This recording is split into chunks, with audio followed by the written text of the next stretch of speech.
Hello guys, welcome to our YouTube channel, and today we are going to learn how to add phone number to Snapchat. So if you want to add your phone number to your Snapchat account, what you have to do is first of all open up your Snapchat application, and after opening your Snapchat application you have to tap on the profile icon which is on the top left, and after tapping to your profile icon tap on the settings, and after tapping on settings you can find the fourth option, mobile number. Just tap on that, and now you have to add your mobile number. So after adding your mobile number, tap on verify, and then you can choose the way that you will receive a verification code.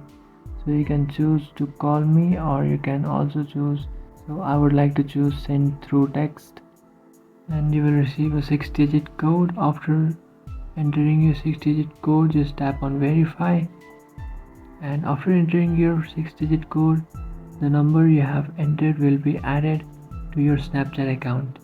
So this is how you can add phone numbers to Snapchat. Don't forget to like and subscribe to our channel. If you have any doubts, feel free to comment below. Thanks for watching.